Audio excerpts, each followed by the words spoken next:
que busca o Ministério Público Federal, no exato cumprimento da Constituição Federal, é de que a crença individual de uma pessoa, e no caso vamos colocar aqui de um servidor público, ela se adeque, ela se limite, se restrinja à sua crença pessoal, exatamente. Ou seja, sim, dito de outra forma, quando o Ministério Público Federal propõe que nas repartições, né, nos prédios públicos pertencentes à União, não se possa ostentar um crucifixo, isso é, pendurar um crucifixo na parede, colocar uma estátua, né, um adereço religioso no prédio, simbolizando que aquele prédio está preferindo aquela religião, ele está agindo corretamente para preservar a pluralidade, preservar a diversidade. Ou seja, qualquer pessoa que entrar num prédio público vai se sentir respeitada, porque não há ali, né, de parte do Estado, qualquer manifestação. Isso não quer dizer que um funcionário público, por exemplo, que é muito religioso, e seja, por exemplo, católico, ele pode pendurar, né, no seu pescoço um crucifixo, entende? Ele Sim. pode expressar, manifestar a sua religiosidade pessoal. O que não se pode admitir num Estado democrático é que alguma pessoa, por estar trabalhando numa repartição pública, pense que pode, então, colocar ali né, como se o Estado estivesse aderindo àquela posição. Eu faço essa distinção porque muitas vezes tenho sido questionado, Milton, sobre, mas então a pessoa não pode manifestar a sua religiosidade, né, porque está trabalhando no serviço público. Não, a pessoa pode. O que ela não pode é confundir a sua religiosidade com uma preferência do Estado pela sua própria religião. Não, o Estado não tem preferência entre as religiões. E quando o Estado, né, numa repartição pública, por exemplo, no Tribunal de Justiça, ou no Supremo Tribunal Federal, ou num colégio público, numa escola pública, ostenta um determinado símbolo religioso, ele está, sim, manifestando uma predileção, uma preferência por aquela religião. Ora, se ele manifesta a preferência por uma religião, isso vem em detrimento das demais. Sim. Sejam outras posições religiosas, como tu bem disseste, né? Ou seja também em relação àquelas pessoas que não têm nenhuma crença religiosa. Dr. Roberto Loré, o senhor acha que o Estado brasileiro é de fato laico? Sem dúvida, sem dúvida. O que é preciso ficar claro nesse sentido é que a laicidade do Estado, isto é, o grau de separação entre as decisões de âmbito político, de âmbito administrativo de um Estado e convicções religiosas, esse grau de separação, que seria o que a gente chama de laicidade, ele é sempre relativo. Ele é da mesma forma que, se eu te perguntar, Milton, perguntar para o ouvinte, o Brasil é um país democrático? Né? Muitas Sim. posições poderão surgir. Alguém vai dizer, sim, é democrático, porque, né, temos eleições regulamentares há bastante tempo, né, vivemos num Estado democrático de direito. Alguém poderá dizer, não é democrático porque há uma desigualdade social muito grande, há uma injustiça social muito grande. E aí nós vamos questionar, então, índices de democracia. Da mesma forma, nós podemos questionar índices de laicidade. Que o Brasil é um Estado laico, não há dúvida, seja no plano constitucional, no plano normativo, seja no exercício de fato, onde uma pessoa que se sente discriminada em termos religiosos pode sim acionar o Poder Judiciário e obter, então, o respeito aos seus direitos. E eu te dou um exemplo concreto disso. No ano de 2006, aqui no estado do Rio Grande do Sul, Sim. na cidade de Entre Ijuís, né, o Poder Legislativo Municipal aprovou uma lei obrigando a leitura da Bíblia nas escolas municipais, nas escolas públicas do município. Isso é um atentado à democracia, né, porque justamente privilegia uma determinada religião, no caso a Igreja Católica, em detrimento das demais. O que aconteceu? O Ministério Público do Estado do Rio Grande do Sul, através do seu procurador-geral à época, ingressou com uma ação direta de inconstitucionalidade no Tribunal de Justiça aqui do Estado, e por unanimidade, na época o relator foi o desembargador Paulo Augusto Montelotto, foi considerada inconstitucional essa legislação. Então tu vês que não apenas na Constituição se garante o respeito à liberdade religiosa, mas também, de fato, não é? Através do quê?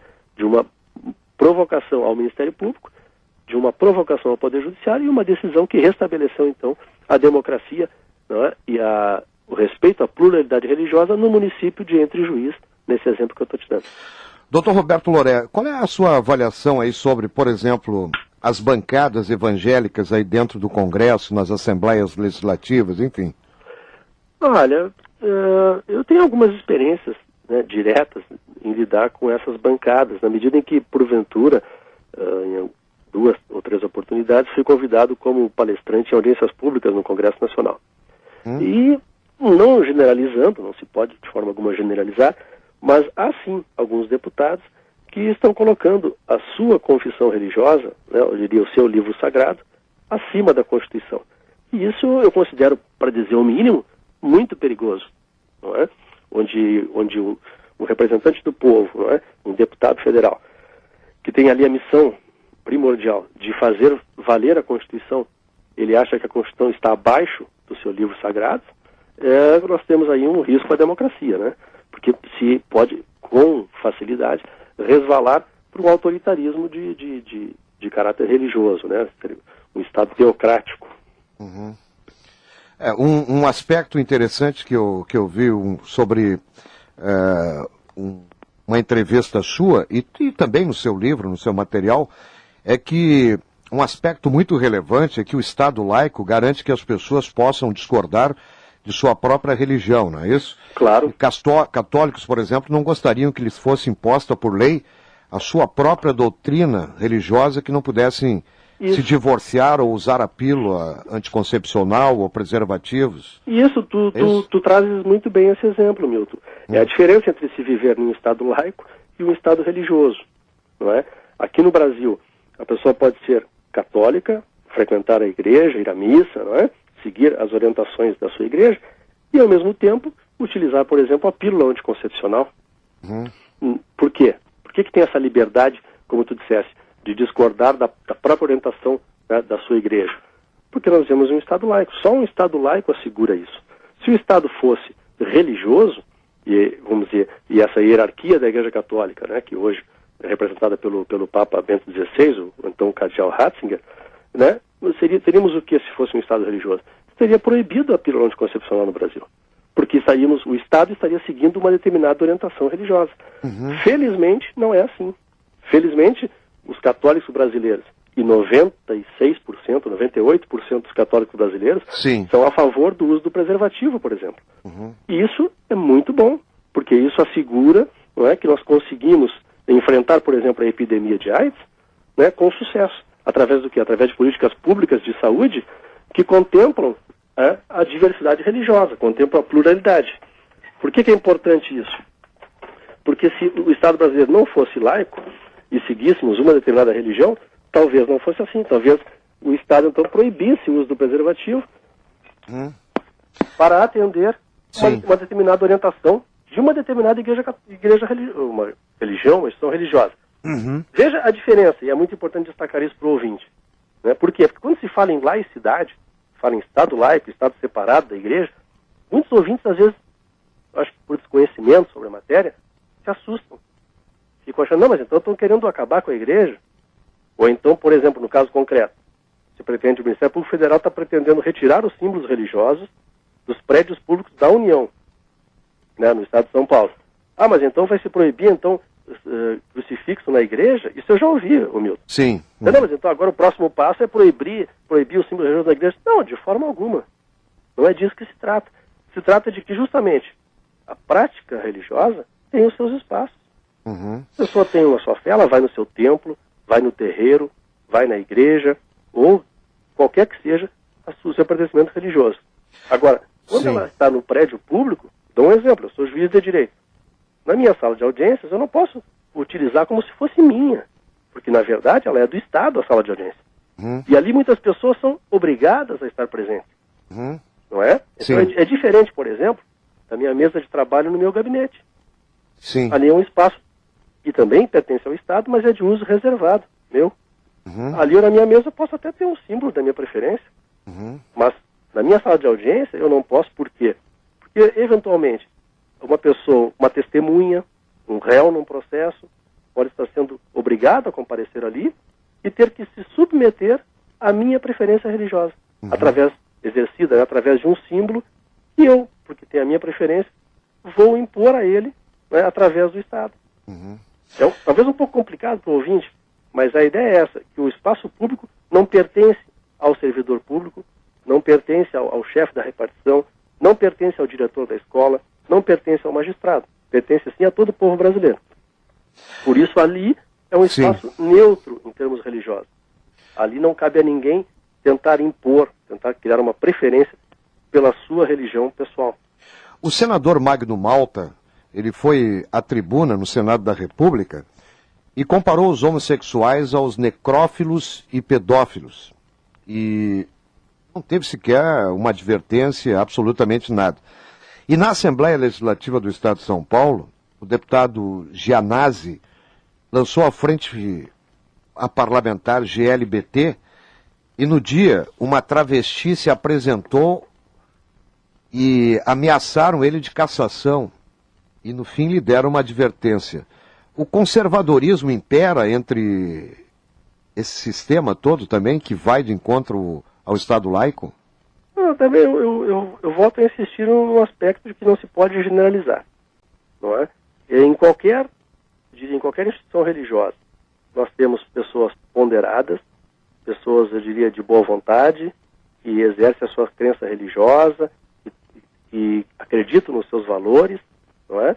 E não visam prejudicar o próximo, não visam sequer, isso é muito importante, sequer pretendem impor a sua fé religiosa a outras pessoas. Veja você que há um estudo feito no Brasil em 2005, não me falha a memória, em que 85% dos católicos brasileiros manifestam que não pretendem um Estado baseado nos seus valores religiosos, que querem que os governantes, os legisladores e os juízes atuem segundo a diversidade religiosa existente no país, e não de acordo com os seus valores religiosos. Veja você, 85% dos católicos, que são a maioria, né, no Brasil. Então, quando a gente encontra uma pessoa, seja católica, seja evangélica, seja de qualquer matiz religiosa, que está pretendendo impor a sua religião a outros, é porque ela, no primeiro aspecto, é um fundamentalista, não é?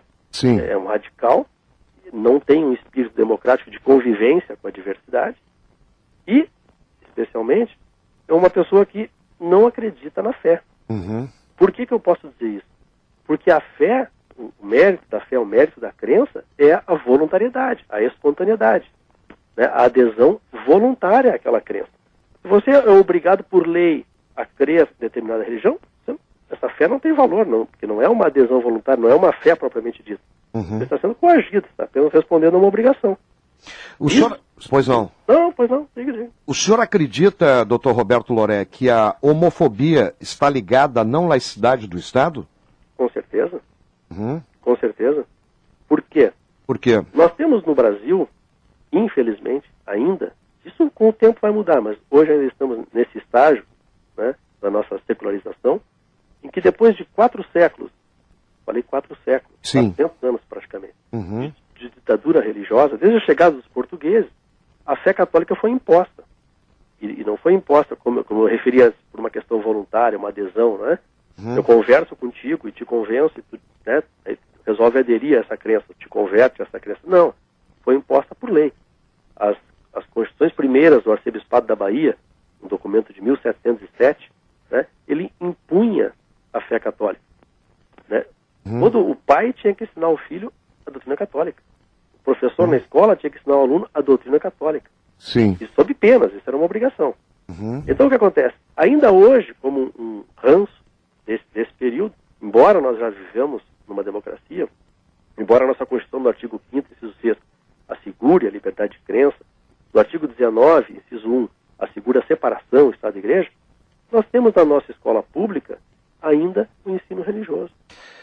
Esse ensino religioso vem sendo analisado por muitos estudiosos, muitos pesquisadores. Eu poderia citar aqui a Universidade Federal do Rio de Janeiro, a Universidade de Brasília, a Universidade de São Paulo, né, onde se pode demonstrar que os conteúdos dos livros de ensino religioso Sim. contêm, né, homofobia, contêm textos que hierarquizam a sexualidade e propõem para as crianças, ensinam para as crianças na nossa escola pública, infelizmente, que ser heterossexual é mais valioso do que ser homossexual.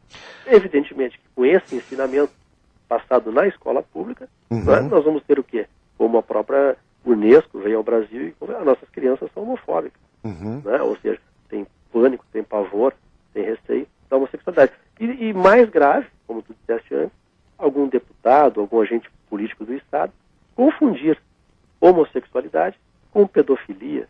Né? Quer dizer, não Será que nós teremos aí algum deputado corajoso que proponha uma lei proibindo em repartições públicas símbolos religiosos pendurados? Não, esperamos que sim. Eu diria que há um ambiente favorável para isso. Uhum. Você veja, em 2005 eu tive a oportunidade aqui no estado do Rio Grande do Sul de discutir com os colegas sobre a questão da retirada dos símbolos religiosos dos tribunais. Foi uma época bastante polêmica, teve bastante repercussão, enfim. Eu acho que a partir dali, não para todos, evidentemente que essa discussão não fui eu que comecei, e essa discussão não é nova no Brasil. Isso vem do início do século XX. Em 1906 já havia alguns debates. Sim. Em 1927, né, por ocasião do centenário da Faculdade de Direito de Recife, veja bem, em 1927, a palestra comemorativa tratava desse tema. Então, evidentemente que não sou eu que estou trazendo isso. Mas, como que ondas, né? Às vezes o debate volta à cena, né? Então, em 2005 eu fiz isso aqui no Rio Grande do Sul, houve uma reflexão importante a respeito. E de lá para cá, parece que vem crescendo essa... O senhor não conseguiu sucesso na época? Não, na época se tratava de um nível de associação. E não mudou nada de lá para cá em termos Não, eu acho que mudou no sentido de que, como eu disse, muitas pessoas que nunca haviam pensado a respeito. Não, o que eu quero colocar é o seguinte, Dr. Roberto Loreia, que em fevereiro passado, o novo presidente do Tribunal de Justiça do Rio de Janeiro, Luiz Sveiter, ele mandou retirar o crucifixo que estava na sala do órgão especial. Isso. E o Sveiter, que é judeu, também desativou a capela que havia no andar da presidência do tribunal e criou um espaço ecumênico com capacidade para 97 pessoas sentadas. Substituindo a capela que havia. Eu acho que quanto ao espaço ecumênico, eu até questiono se há necessidade no interior do Tribunal de Justiça de haver esse espaço. Quanto à retirada do crucifixo do órgão especial, do plenário da Corte, acho que é um exemplo a ser seguido pelo nosso Tribunal de Justiça do Rio Grande do Sul, que é pioneiro em tantas outras matérias, e que nessa, infelizmente, ainda não tomou uma atitude republicana, eu diria. Ainda não foi capaz de... porque, veja bem, eu acho que há essa confusão, né, até em alguma pessoa da opinião pública. A mídia não discute muito esse assunto, que é tão importante, o Estado laico, no primeiro momento as pessoas acho que imaginam que é um desrespeito à Igreja Católica, se for retirar o símbolo. Quando, na verdade, não se trata disso. Se trata de, justamente, oportunizar um tratamento igualitário, respeitando a todos. Eu vi nessa quantidade de que esse assunto ele vem amadurecendo, eu diria, ao ponto de que já temos aí um ministro do Supremo Tribunal Federal, o ministro Marco Aurélio, já deu uma entrevista, inclusive, se não me engano, para a TV Bandeirantes, onde teve a oportunidade de dizer que se ingressasse uma ação no Supremo Tribunal Federal, ele votaria pela retirada do símbolo religioso, porque não há mais razão de ser, não é? E viola o nosso ordenamento constitucional. É uma questão um pouco de amadurecimento. Como eu te disse, nós tivemos 400 anos de uma ditadura religiosa. Não se podia escolher a religião no Brasil. A religião era, por lei, católica. As outras eram perseguidas. Sim. Eu tenho algumas questões aqui que os ouvintes estão levantando aqui. Por exemplo, neste caso, como passaria a ser chamado o Colégio Rosário ou outra escola pública com nomes religiosos? Raulino, de Gravataí, eu acho que está... Eu agradeço ao Raulino pelo questionamento. Não se trata, veja bem, vamos esclarecer uma coisa aqui. Nós temos uma história, temos uma cultura, temos um passado grande. E não vamos aqui desfazer esse passado. Usando um termo bem popular, não vamos fazer terra arrasada, Milton. Quer ver, nessa linha do questionamento, dizer, bom, mas e o Cristo Redentor, vamos retirar? Ou então o nome da cidade de São Paulo, vamos... Não precisa mudar. O que está feito, está feito. Vamos corrigir aquilo que se pode melhorar. Ok? Então, tem o nome de rua, homenagem, foi feito, é um dado histórico. Talvez um dia se mude, mas não é uma questão de fazer uma revolução e mudar tudo hoje. A questão é, vamos cumprir a Constituição e tornar o espaço público um espaço neutro, onde a pessoa se é um judeu, se é um muçulmano, se é um bandista, se é do batuque, do candomblé, se é um pai de santo, uma mãe de santo, se é um pajé, um xamã, não é? Se é um budista, ou se é um ateu, ou um agnóstico, ele se sinta recepcionado, acolhido pelo Estado, que é o Estado de todos no Brasil. O Brasil não é o Estado dos católicos, o Estado dos evangélicos. Não, o Brasil é o Estado de todos.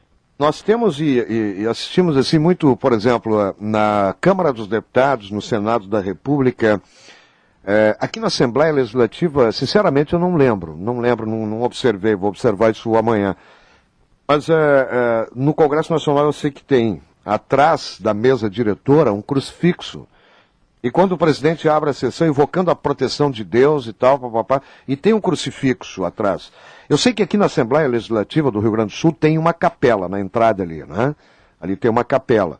Quer dizer, na verdade o que o senhor está colocando com muita propriedade e com muita sabedoria é que o direito é de todos, né? Então, se a Assembleia Legislativa, se o poder público, não estou só simplesmente a Assembleia, mas se o poder público, um hospital, por exemplo, né, tem uma capela lá da Igreja Católica, tem que ter aberta o espaço para todos, não é isso? Isso, eu acho que tocas num ponto, esse é o ponto. Nós temos que ter uma igual liberdade religiosa. E veja bem... Se não... tem para a Igreja Católica, não, tem que ter para os evangélicos, para os afro, para todos, né? E mais do que isso, Milton, o fato é que não tem que ter. Não tem que ter, né? No Estado democrático, sim, não é papel do Estado fomentar a religiosidade. Uhum. Esse é um aspecto interessante. Uhum. O papel do Estado é assegurar a liberdade religiosa. Se tu queres frequentar um terreiro e tu está sofrendo alguma restrição a isso, sim, pode entrar com uma ação judicial. Se tu tem discriminado, e tem várias ações em vários aspectos. Um trabalhador, por exemplo, que é obrigado a rezar no seu local de trabalho, ele entra no justiça do trabalho e já há indenizações por dano moral por causa disso. Agora, isso é o Estado assegurando liberdade religiosa.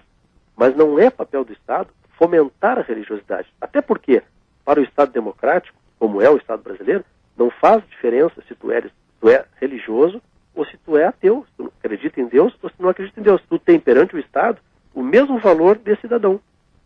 Então, é um equívoco para a Assembleia Legislativa, eu não sei se por homenagem, por reconhecimento a um determinado arcebispo, que tenha sido uma boa pessoa, né, cria um espaço, uma capela, né? É um equívoco que vai ter, com o tempo, vai ter que ser sanado. Por quê? Porque a pessoa que quer muito rezar, ela se dirige ao seu templo, como eu disse, ao seu terreiro, né, à sua igreja, e ela vai rezar ali. O espaço religioso, ele é individual, né, ou coletivo, mas ele é fora do âmbito do Estado. Mas uma criança, então ela não tem direito ao ensino religioso? Tem. A pessoa quer que seu filho, sua filha tenha ensino religioso? Leve-o até uma instituição religiosa. Não é? Ou no próprio âmbito da família, passe a lhe dar ensinamentos religiosos. Agora, esse não é o papel do Estado.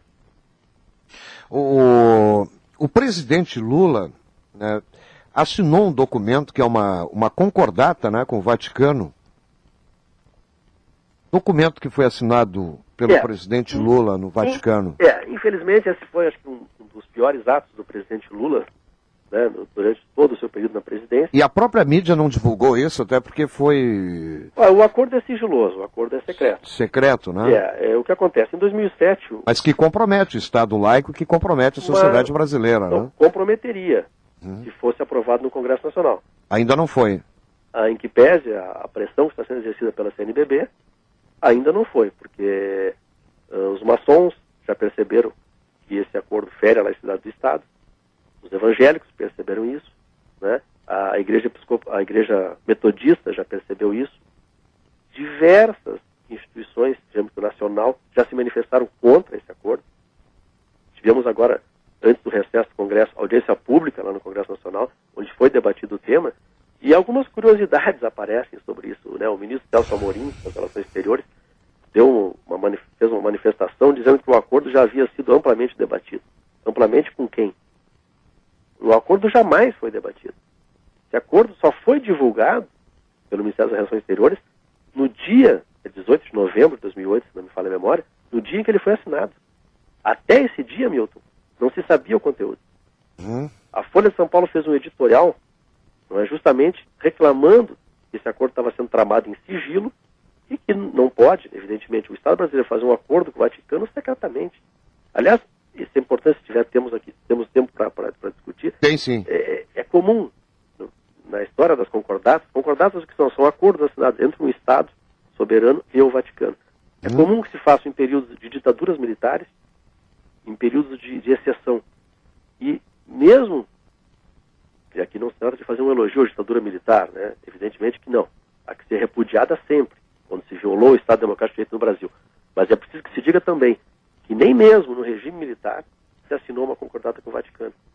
E agora o presidente Lula, evidentemente, né, os historiadores melhor do que eu poderiam apreciar, mas em razão de suas ligações históricas com a CNBB, né, acaba por assinar um acordo que compromete de forma definitiva, não é, a liberdade religiosa no Brasil, estabelecendo privilégios à Igreja Católica, inclusive estamos falando aqui do símbolo religioso, né? Sim. Colocando o símbolo do crucifixo como se fosse um símbolo acima dos símbolos de outras religiões, dando tratamento extremamente privilegiado à Igreja Católica. No que diz respeito ao ensino religioso, que também mencionei aqui, estabelece expressamente ensino católico na escola pública brasileira. Então, é um absurdo, né? E lamentavelmente, o presidente Lula fez essa concessão à Igreja Católica. Mas, felizmente, há resistência no Congresso Nacional. Há resistência na sociedade civil. E até agora, não é? Mas esse debate não vem a público, assim, de uma maneira, por exemplo, como nós estamos fazendo aqui agora, né? Não, é que aí eu vou ter que te fazer um reconhecimento de público aqui, meu. São poucos jornalistas no Brasil que têm o desprendimento, a coragem de fazer um enfrentamento como o que tu fazes no teu programa. Você precisa ser dito. Obrigado. Então o que acontece? Deixa pra lá, né? Isso não tem importância, imagina um símbolo na parede, não tem importância nenhuma, e isso eu ouço isso cotidianamente. Para que comprar uma briga com a Igreja Católica? Ora, eu não estou comprando briga com ninguém, não é? Nem com a Igreja Católica, e muito menos com os fiéis católicos no Brasil, que, como eu já te disse, né, querem democracia, querem liberdade, querem respeito ao próximo, como aliás pregava, né, Jesus Cristo, para quem acredita, né, pregava o respeito ao próximo, né, pregava o respeito à diferença. Né. Então o que acontece? Se o jornalista não enfrenta essa questão, seja por desconhecimento ou seja por temor, não é? E aí a gente tem que considerar em grandes jornais do Brasil, não é? A penetração de muitas pessoas ligadas à instituição religiosa, e isso traz influência. Então o que acontece? O tema foi ficando à margem da sociedade brasileira. Agora, evidentemente, nos meios acadêmicos, não é? Como eu disse, várias universidades se mobilizam e vários grupos sociais, vamos dizer, organizados, se mobilizam. Mas é uma luta ferrenha. Não é? A CNBB faz muita pressão dentro do Congresso Nacional e tentava encaminhar essa aprovação no Congresso desse acordo feito entre o Brasil e o Vaticano às pressas, como se houvesse urgência, que não há nenhuma, pelo contrário, se não for aprovado, melhor ainda, mas procurando, evidentemente, subtrair a sociedade ao conhecimento, ao conteúdo desse acordo e especialmente ao debate. Felizmente, como eu disse, conseguimos nos mobilizar, e eu digo nos mobilizar porque eu sou um ativista acadêmico, né? Eu tenho atuação nessa área, então nos mobilizamos, conseguimos que não fosse aprovado num primeiro momento, conseguimos colocar então uma audiência pública, e veja você, a audiência pública teve que ser negociada e reduzida ao mínimo, com a participação da professora Roseli Fischmann, da Universidade de São Paulo, né? Assim, Congresso Nacional. No Congresso Nacional, não é? E temos aí alguns deputados agora, começando, também há muitas matérias em pauta, não é? Então, não só na mídia e no grande público, mas no próprio Congresso Nacional, demorou um pouco para que os deputados se apercebessem, se dessem conta da gravidade que seria a aprovação da concordata. Até faço um apelo, se algum deputado aqui do Rio Grande do Sul, alguma deputada, por acaso estiver nos ouvindo, eu estou sempre à disposição para prestar mais conhecimento nesse campo. Já, inclusive, foi veiculado no Congresso Nacional um documento, justamente um artigo da Roseli Fischmann, sim, um artigo da minha autoria, veja você, e um artigo da presidente da ONG, Católicas pelo Direito de Decidir, né, a Maria José Rosado Nunes. Justamente, então, aí seria, né, vários campos do saber reunidos, cada um de nós apresentou um artigo e foi feito um documento que circulou no Congresso Nacional. E então, estamos aí tentando enfrentar essa tentativa de um retrocesso ao tempo da monarquia, Milton. Onde aí sim a Igreja Católica tinha privilégios assegurados em lei. Agora, lamentavelmente, né, as escondidas, é importante que se diga também, que quando o Papa veio ao Brasil em maio de 2007, veio para assinar a concordata. E ali nós conseguimos também, a Folha de São Paulo, como eu disse, fez um editorial, né, e parece que houve um certo constrangimento por parte do Ministério das Relações Exteriores, mas o que aconteceu em novembro de 2008, o presidente foi ao Vaticano. O Lula foi ao Vaticano e caneteou. De forma, eu diria, de forma covarde perante a sociedade brasileira. Porque trai a confiança do povo brasileiro na medida em que não houve debate com a sociedade, como eu te disse. E as pessoas não têm a mínima noção da gravidade que é isso aí. Isso é pior do que o Sarney continuar na presidência do Senado. Isso é um ato para décadas, para um século. É um prejuízo, é um retrocesso histórico. Mas o que acontece? as pessoas não tomam conhecimento. O presidente Lula, não se trata aqui de fazer uma questão política, tem uma popularidade de aprovação de 80% da população. Então, imagina falar contra o presidente Lula. Eu acho até que não é culpa dele. Sim. Agora, pessoas que estão ligadas a ele, evidentemente, porque essa concordata, esse acordo, ele vem sendo buscado há décadas, meu. Como eu te disse, no regime militar não se concedeu esse acordo. Né? Mas, infelizmente, agora, pela conjuntura política, que até eu tenho dificuldade em compreender, estou bem sincero. Eu nunca vi alguém numa coletiva, alguém perguntar isso ao presidente Lula. Não, eu nunca vi absolutamente ninguém perguntar isso. Eu tive outro dia num evento, estava o Miguel Rosseto, estava aqui, o outro deputado, não me recordo o nome. O pessoal, eu não sei se não se interessa pelo tema, se é um descaso, sabe, se é um desinteresse pela liberdade religiosa, se acham que está tudo bem, é assim mesmo. São pessoas que desconhecem, eu estou até trabalhando nisso, viu? Eu estou fazendo uma pesquisa, mas vai ser uma pesquisa de mais uns 2 anos pela frente, justamente analisando a laicidade na jurisprudência dos tribunais brasileiros. Há muita coisa, viu? Sim. Não tem muita divulgação, mas há muita gente, claro, geralmente das minorias religiosas, não é? Pessoas que sofrem lesões, que sofrem restrições aos seus direitos. E tem decisões interessantes do Tribunal de Justiça do Rio Grande do Sul, Tribunal de Justiça de Minas Gerais. Olha, pelo país afora aí, há muitas decisões. Eu estou trabalhando numa análise. E a violência, com relação a isso, ela é tão grave. Eu tenho assistido cada absurdo, principalmente através dos veículos de comunicação, rádio e emissoras de televisão, com esses programas evangélicos. Olha, é algo assim, a agressividade... É um negócio assim maluco que está acontecendo e ninguém faz absolutamente nada. Eu gosto de fazer sempre uma proposição para a pessoa que é muito religiosa, né?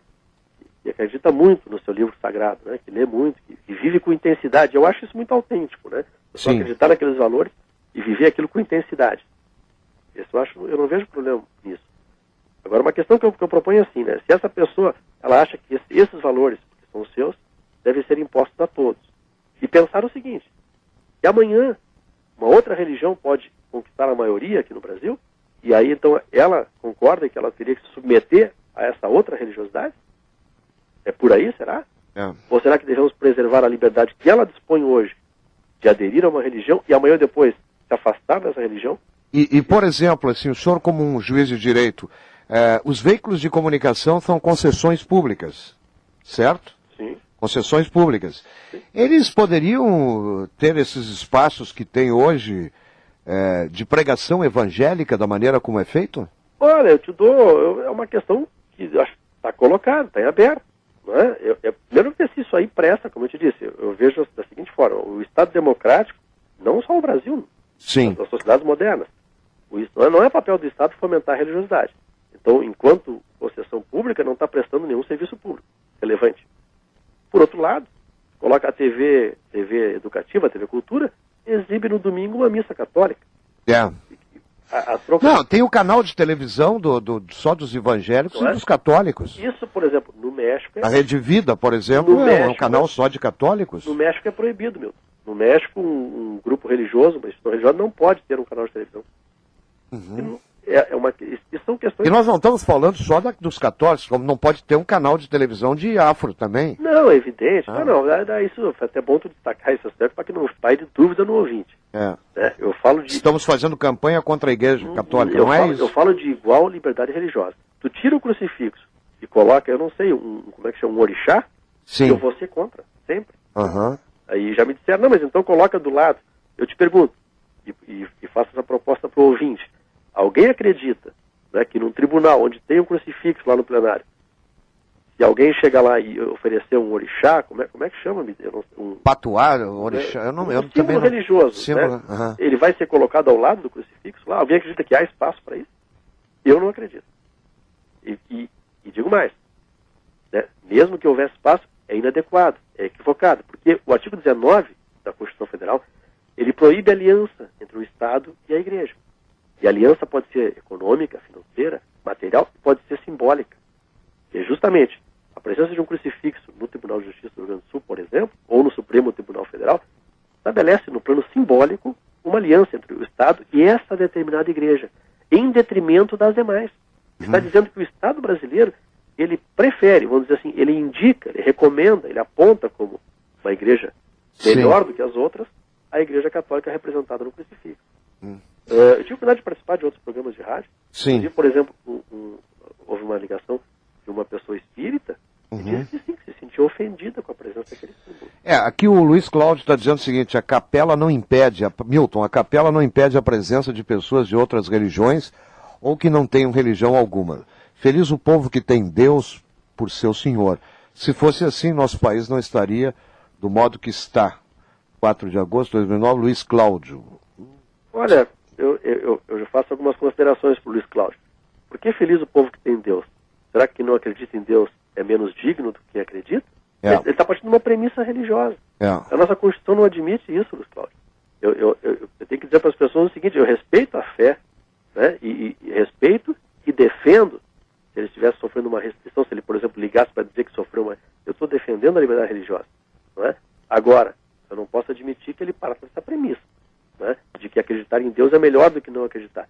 Que ele acredite nisso, eu respeito o direito dele de acreditar. Mas não admito que ele queira, para ti, para mim e para todos os ouvintes, impor essa máxima. Né? E aí tem a diferença, eu digo, entre a crença individual. Eu, por exemplo, eu sou juiz de direito. Eu posso ter minha crença particular. Eu te dou um exemplo. Eu atuei muito tempo na vara de família. Eu ia tocar nesse assunto agora. Imagina o seguinte, né? O Luiz Cláudio pode imaginar isso também, os demais ouvintes. A pessoa vem e quer se divorciar, tá? E ela preenche os requisitos legais, que é estar separado de fato há tanto tempo, enfim. Requisitos objetivos previstos no Código Civil.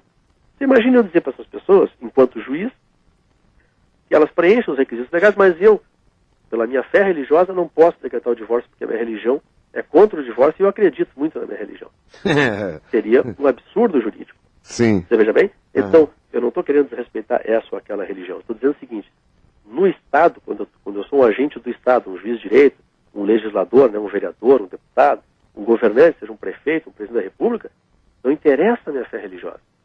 Daí, eu acho que um exemplo que nós temos hoje para vivenciar, um exemplo enriquecedor, o presidente dos Estados Unidos, o Barack Obama, ele é uma pessoa muito religiosa, né, que frequenta culto, que tem uma trajetória de pertencimento religioso bem definida, bem marcada. E o que ele sustenta enquanto presidente dos Estados Unidos?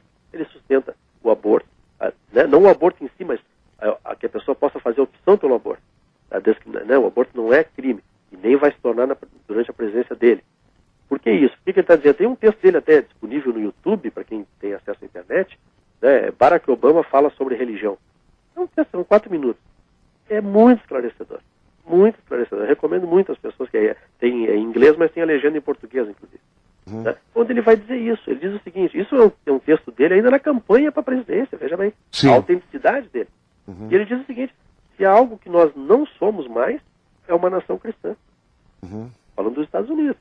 Ele diz: nós somos uma nação cristã, uma nação muçulmana, uma nação de ateus. Quer dizer, aí vem o discurso dele, onde ele contempla a diversidade, a pluralidade. Então, o Luiz Cláudio, tomando aqui o caso da capela na Assembleia, feliz de nós temos uma capela. Por que ter capela? Qual é o papel do Estado em relação à capela? E aí vem toda uma discussão de que, para que as pessoas tenham valores, é preciso que elas tenham adesão religiosa, né? O que evidentemente não é verdade, né? Só pode ter valores, ser uma pessoa muito boa, e não, por isso ou por aquilo, não frequentar a igreja, não ter um pertencimento religioso. Eu, até pela minha posição de juiz, não é? Eu tenho que respeitar todos. Então a pessoa chega na minha sala de audiência, Milton, eu não posso sequer perguntar a religião dela. Porque o artigo 5º da Constituição, quando fala da inviolabilidade de consciência e de crença, ele assegura que a pessoa não pode nem ser questionada sobre a sua religião. E isso é feito no Brasil afora, cotidianamente, todos os dias. Eu tenho relatos, né, porque eu viajo bastante pelo Brasil e ouço muita gente. Sim. De que chega na audiência, o juiz pergunta qual é a sua religião. Chega na delegacia de polícia, qual é a sua religião? Vai matricular o filho na escola pública, qual é a sua religião?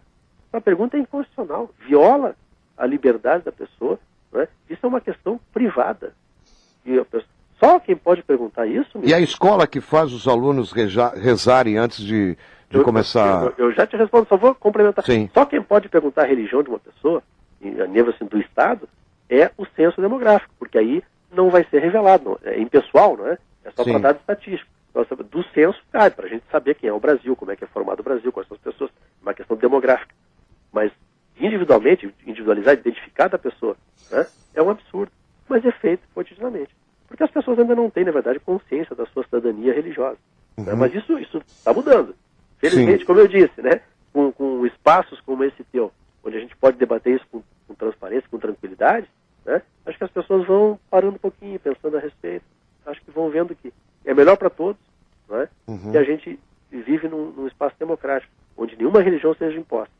Nem a tua mesma, não é? E aí pode parecer fácil, né? E nem a religião dos outros tem imposta a ti. Aí talvez fique mais claro como é mais difícil, né? A minha eu até abandonei um pouco, sabe? Porque eu fico meio indignado com certas coisas. Quem me perguntou se eu sou contra a camisinha, contra o aborto em determinados casos, contra preservativo, contra o divórcio? Quem é que me perguntou? Quer dizer, a cúpula da Igreja Católica decide, lá o Papa decide, e acha que todo mundo, os católicos todos, têm que seguir o que ele quer. Não é bem assim, né? Não. Há um descolamento no Brasil há um descolamento muito grande entre a posição da cúpula, né, da hierarquia da Igreja, e a posição dos fiéis. Por isso que eu digo, não estou comprando briga com a hierarquia da Igreja. Eu acho que a Igreja tem direito ao seu espaço, tem direito ao seu discurso, a toda a sua postura, aos seus rituais. Isso, evidentemente, é assegurado na Constituição, nem eu poderia pensar diferente. Agora, o que não se pode confundir é o direito da Igreja, como também o direito de todas as outras pessoas serem respeitadas da mesma forma, né, com igual liberdade religiosa. Tu falavas da escola pública, né? A escola que exige na sala de aula que os alunos, antes de iniciar a aula, rezem. Não, isso é uma violação da liberdade. Isso aí é bastante...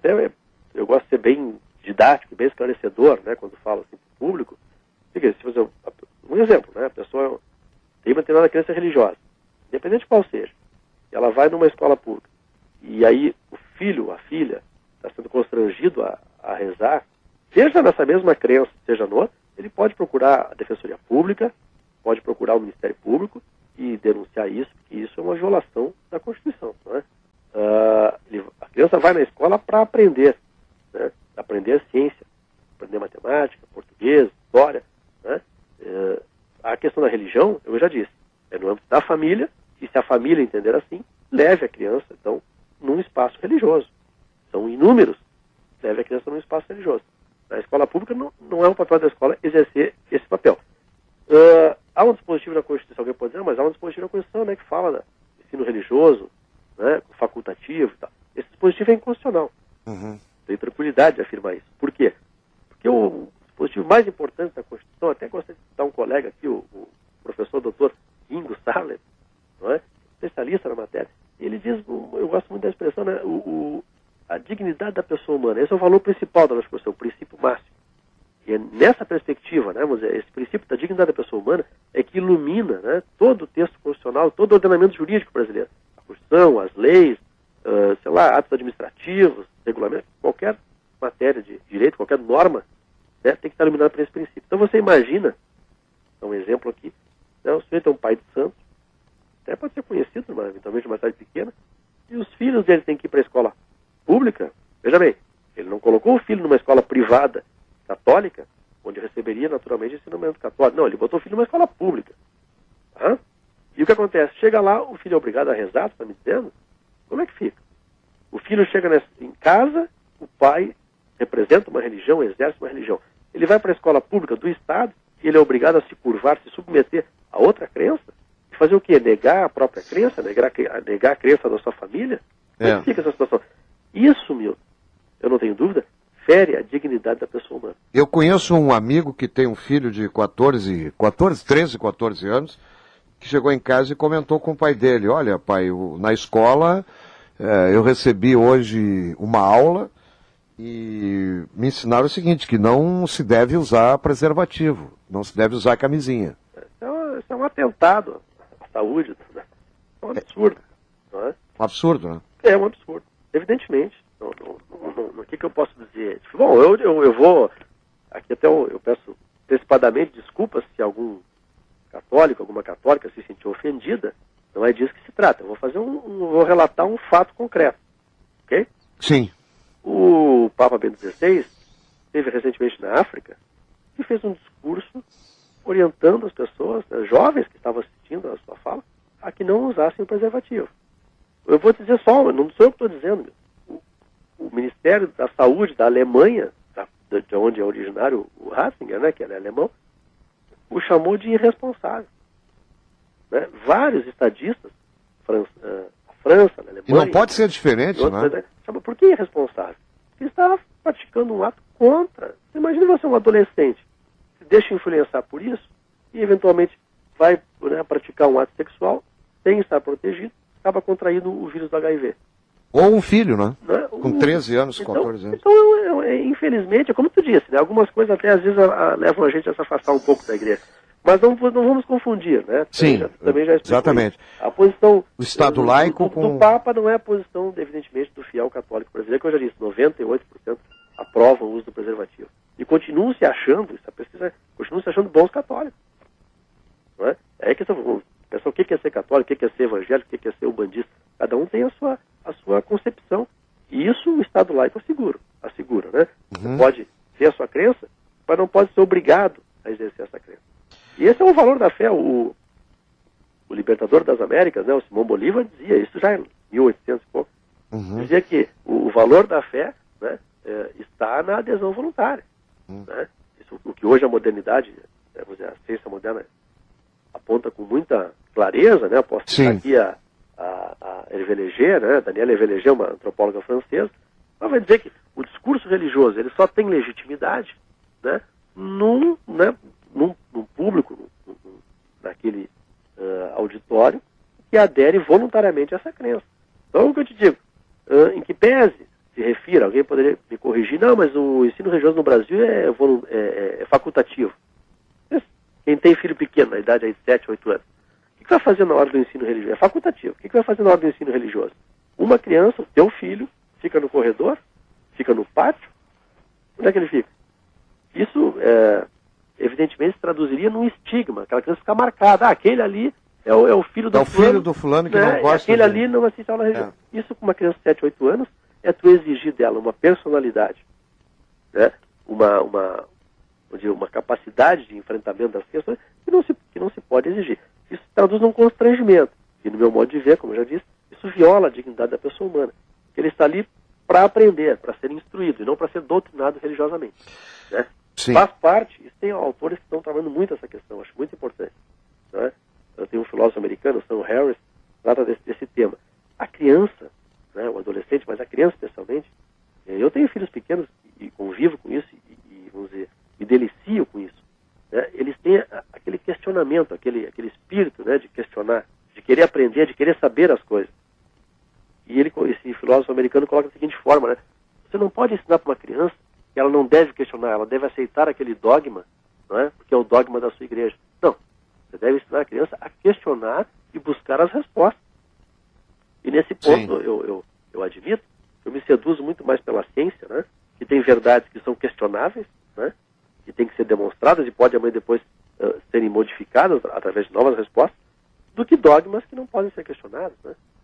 E esse é um ponto muito interessante para nossos educadores, né? Eventualmente tem algum professor, diretor de escola nos ouvindo, a criança tem que ser preservado o seu espírito questionador. Aí que ela vai crescer e vai aprender mais, né? É o que a gente quer das crianças, né? Uma nova geração que saiba mais que a anterior.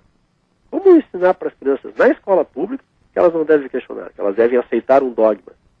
É um contrassenso. É um contrassenso. Dr. Roberto Loré, juiz de direito do Tribunal de Justiça do Rio Grande do Sul. Olha, mais uma vez, muito obrigado pela atenção com a Rede Bandeirantes. Aí ficamos aí 52 minutos. Uma belíssima entrevista esclarecedora, inteligente.